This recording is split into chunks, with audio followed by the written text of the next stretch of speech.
Apenas 11 anos após os irmãos Wright voarem em uma aeronave motorizada pela primeira vez, aeronaves primitivas estavam sendo levadas para as linhas de frente enquanto a Europa explodia na Grande Guerra em agosto de 1914. Mas, além do reconhecimento, os líderes militares da época mal os incluíram em seus planos. No entanto, em apenas 4 anos, essas aeronaves primitivas evoluíram para se tornarem fortemente armadas e capazes de lançar bombas e disparar metralhadoras de cima. O controle do céu sobre o campo de batalha passou de ser algo secundário para ser uma das maiores prioridades, e para isso, precisava haver uma força de aeronaves que pudesse ser enviada para destruir as máquinas inimigas e negar-lhes as vantagens que as aeronaves ofereciam. Originalmente chamado de voador, batedores, esses aviões agora eram conhecidos como caças. E quando a próxima guerra chegou, os pilotos de caças às vezes seguravam o destino de sua própria nação em suas mãos.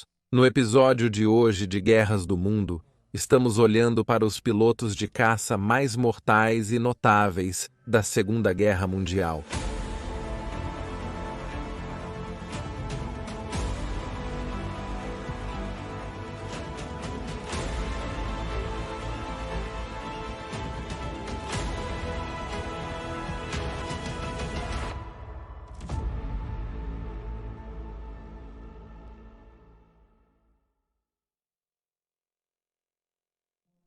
Władysław Gnieź era um piloto de caça que, na manhã de 1º de setembro de 1939, ouviu o grito do alarme, enviando ele e seus compatriotas da Força Aérea Polonesa para seus montes.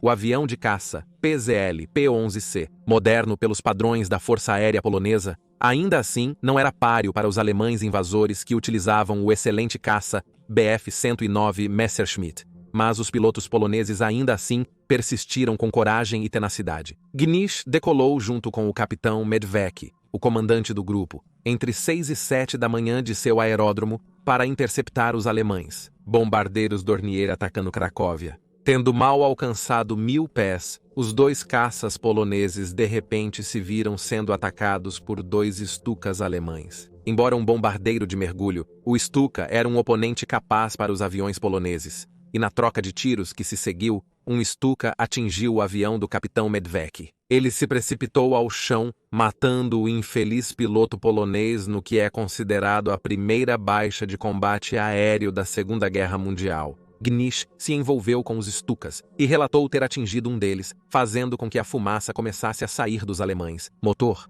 Mas os Stukas conseguiram voltar para sua base em segurança. Gnieź prosseguiu para interceptar 2 bombardeiros alemães, realizando vários ataques nos 2 bombardeiros com suas metralhadoras de 7,60 e 2 mm. Ambos, os Dorniers, eventualmente caíram perto da aldeia de Zerada. Como resultado dessa vitória, Gnieź é frequentemente creditado com a primeira vitória aérea aliada da guerra. Gnieź continuaria a lutar por seu país até que ele caísse em 6 de outubro, mas ele mesmo conseguiria escapar para continuar a luta com os franceses e depois com os britânicos. Enquanto Gnieź e seus compatriotas lutavam contra probabilidades esmagadoras na Europa Ocidental, as coisas estavam um pouco mais calmas nos primeiros dias, apesar da declaração de guerra. Mas enquanto a Grã-Bretanha e a França se preparavam, países europeus menores como a Holanda, Noruega e Bélgica juntaram-se a um coro de vozes declarando sua neutralidade no combate. Mas isso significava proteger essa neutralidade de ambos os lados. Eles não podiam parecer favorecer nenhum dos lados no combate de qualquer maneira, caso convidassem um ataque do outro. E assim, quando um voo de bombardeiros foi detectado penetrando no espaço aéreo belga na manhã de 9 de setembro de 1939 e foram identificados como sendo britânicos, os belgas tiveram que responder da mesma maneira, como se fossem alemães. A guerra para o comando de bombardeiros da RAF da Grã-Bretanha iniciou com suas aeronaves soltando panfletos, não bombas, na Alemanha, na tentativa de dissuadir os alemães a prosseguir com a guerra. Naquela manhã, os bombardeiros Whitley da RAF, retornando de uma dessas missões sobre o Vale do Ruhr, desviaram-se inadvertidamente para a Bélgica. Na base aérea de Nivelles, o capitão da Força Aérea Belga Lucien Botha e outros 2 membros do seu regimento de voo decolaram em seus caças Fairey, Fox e Firefly, construídos pelos britânicos. O trio interceptou um dos Whitleys e Botha disparou uma rajada na frente do nariz do bombardeiro britânico, sinalizando para o piloto pousar. No entanto, ao ver as metralhadoras de buça disparando, o artilheiro de cauda do Whitley mirou e atirou em um dos Fireflies belgas. O avião foi atingido e forçado a pousar rapidamente. Outra Fairey Fox interceptou o segundo Whitley e sinalizou para ele pousar usando rádio e luzes de sinalização. O bombardeiro britânico recusou, e então eles dispararam um tiro de advertência, resultando mais uma vez nos artilheiros britânicos abrindo fogo com suas metralhadoras nos belgas. Ambos os aviões foram danificados. Os pilotos belgas saltaram e seu avião caiu, enquanto o bombardeiro britânico acabaria por fazer um pouso forçado na França. Mais pilotos da unidade de Bowster agora estavam subindo em seus aviões, incluindo Alex Jottard e Jan Offenburg, que vestiram seus trajes de voo por cima de seus pijamas antes de decolar em suas vagalumes. Eles avistaram o outro Whitley e trocaram mais avisos antes dos bombardeiros britânicos serem forçados a pousar em Neville, onde a tripulação foi internada por vários dias antes de retornar à Grã-Bretanha. No entanto, apesar dessa poderosa declaração dos belgas sobre sua seriedade em permanecer neutros, isso falhou em protegê-los. Em 10 de maio de 1940, a Alemanha invadiu em uma tentativa de contornar a principal linha defensiva francesa. Em pouco mais de 2 semanas, o país caiu. Até 25 de junho, França, Holanda e Noruega haviam caído, deixando a Grã-Bretanha sozinha para enfrentar uma Alemanha nazista dominando o mapa da Europa. Na subsequente Batalha da Grã-Bretanha, pilotos de caça britânicos, juntamente com os do Commonwealth, sobreviventes dos países que haviam caído para a Alemanha e voluntários americanos, enfrentaram a Luftwaffe alemã na tentativa de impedir que as forças de Hitler cruzassem o Canal da Mancha. Foi uma luta desesperada, mas bem-sucedida. No entanto, a guerra estava longe de terminar. Agora, enquanto a Grã-Bretanha se tornava uma fortaleza, os alemães respondiam com uma tática milenar: o cerco. Os submarinos alemães inundaram o Atlântico Norte para afundar navios de carga, trazendo alimentos muito necessários e suprimentos de guerra para a nação sitiada. A princípio, pode parecer um pouco estranho que pilotos de caça fossem usados no combate a submarinos, mas os pilotos de caça britânicos tiveram um papel fundamental na derrota dos U-Boats.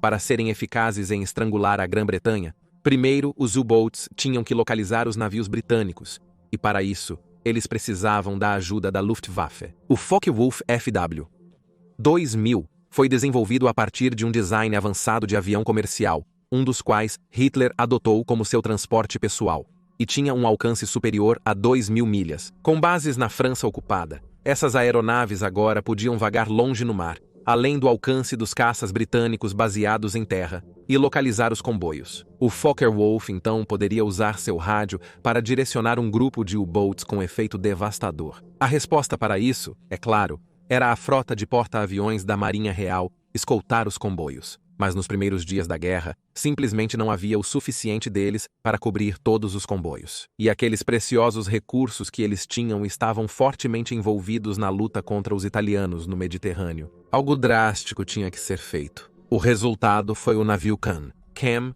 C-A-M, significa Catapult Assisted Merchantman, e era um navio de carga equipado com uma plataforma no topo, sobre a qual havia um Hawker Hurricane ou um Fairey Fighter. Quando um Focke-Wulf Condor era avistado, um foguete catapultava o caça do navio para atacá-lo, mas era uma missão extraordinariamente perigosa, pois não havia como recuperar o caça. Se o comboio estivesse perto o suficiente da costa, então o piloto do caça poderia tentar voar para um aeródromo e pousar.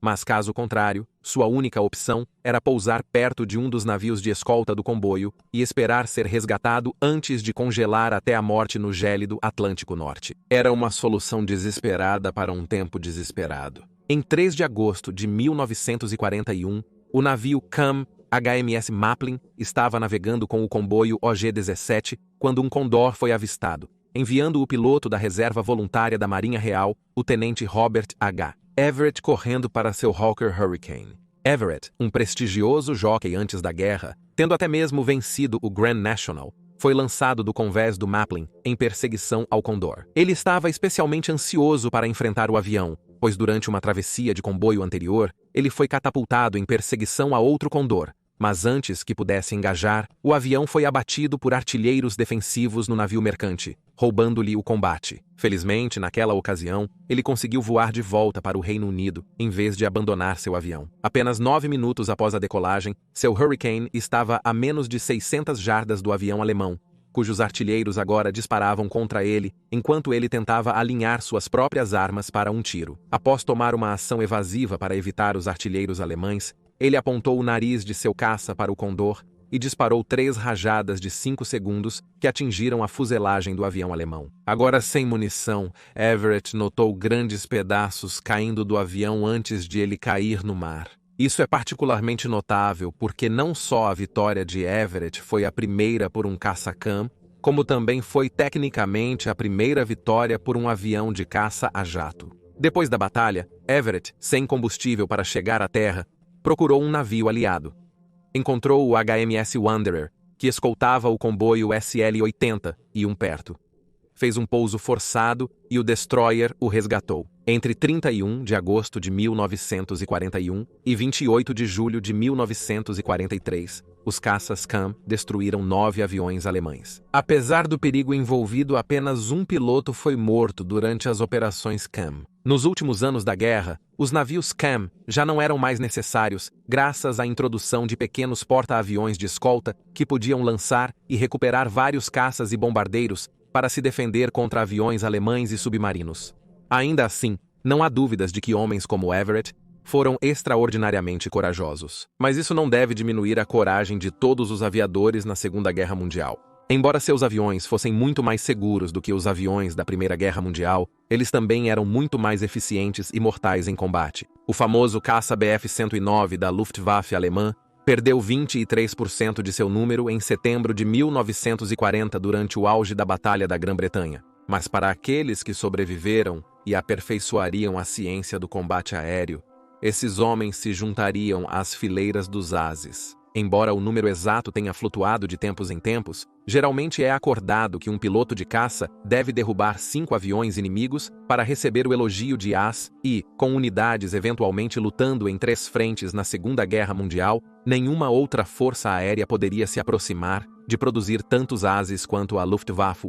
Com um excelente programa de treinamento, baseado em uma riqueza de experiência de combate, aliado a líderes talentosos e equipado com os excelentes caças Bf-109 e Focke-Wulf, Fibabio 190, a Luftwaffe era verdadeiramente uma força aterrorizante. Frequentemente enfrentando números esmagadores de aeronaves inimigas, a Luftwaffe conseguiu se manter graças à sua qualidade contra a quantidade dos aliados.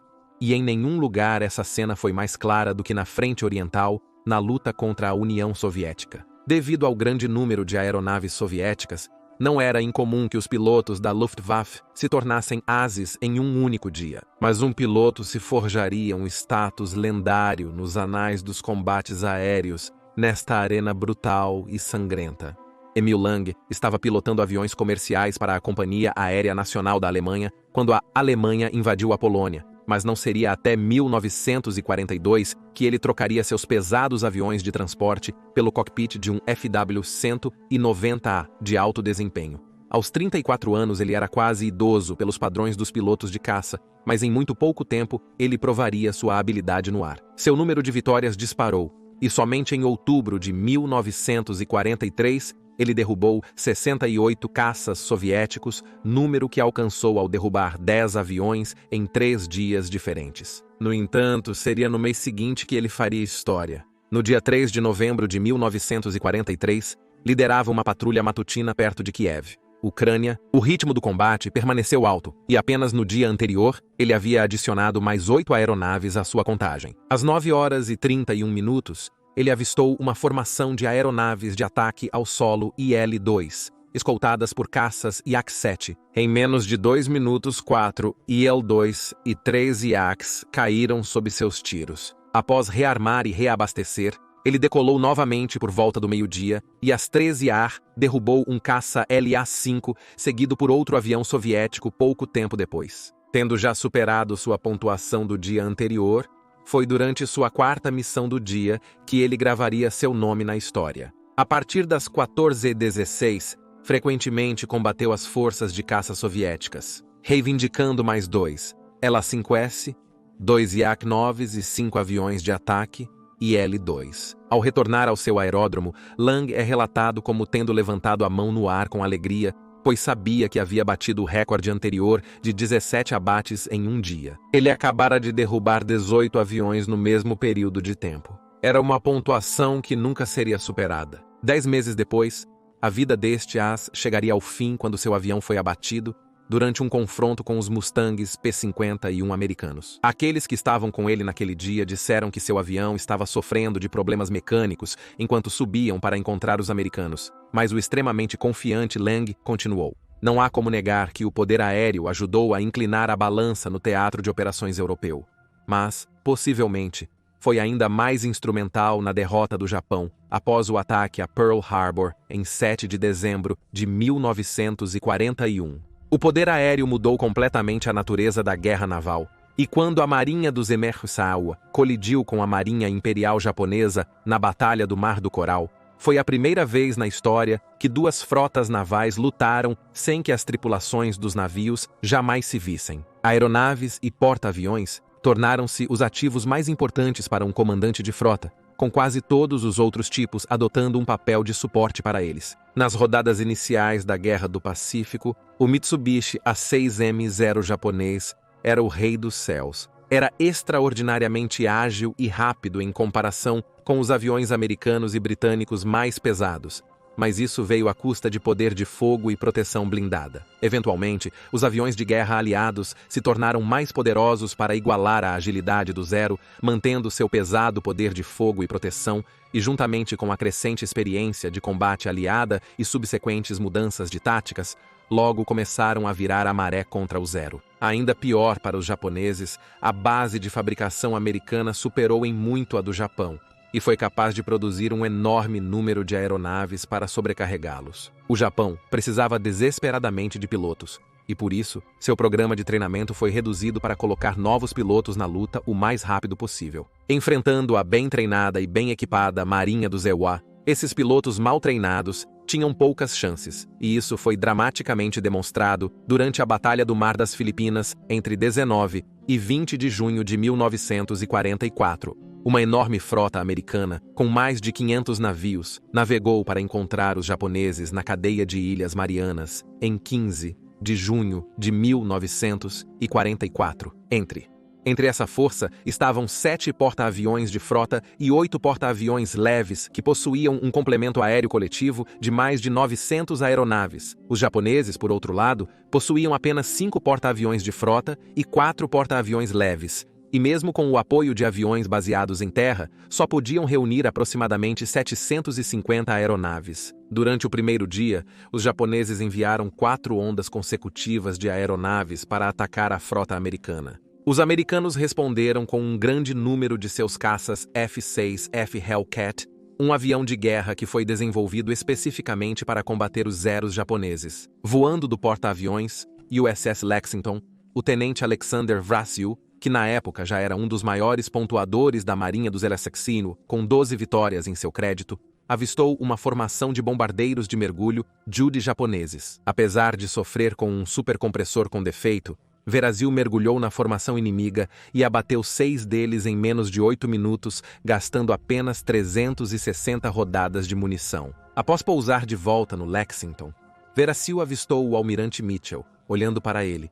Então ele levantou as mãos para ele e mostrou 6 dedos. Uma fotografia que alega mostrar esse momento foi na verdade encenada após o fato para fins de publicidade. No segundo dia da batalha, Vrasiu derrubou seu 19 o avião inimigo, colocando-o à frente como o as de maior pontuação da Marinha dos Ewa, um título que ele manteria por 4 meses. Durante o curso da batalha, os japoneses perderam até 650 aeronaves ao custo de 123 aviões americanos. Foi uma luta incrivelmente unilateral e foi apelidada por um norte-americano, soldado como o Grande Tiroteio de Perus das Marianas. A força de porta-aviões japonesa estava tão dizimada que mal havia aviões suficientes para preencher o convés de apenas um de seus porta-aviões de frota. Eles nunca se recuperariam, e em todas as frentes, o poder aéreo aliado dominava os céus até o final de 1944. No entanto, Nem a Luftwaffe nem a Força Aérea Japonesa foram completamente destruídas. Os caças japoneses até se envolveram com aeronaves de reconhecimento americanas após a rendição do país. Os últimos testemunhos vivos da coragem e bravura de todos os homens que entraram no cockpit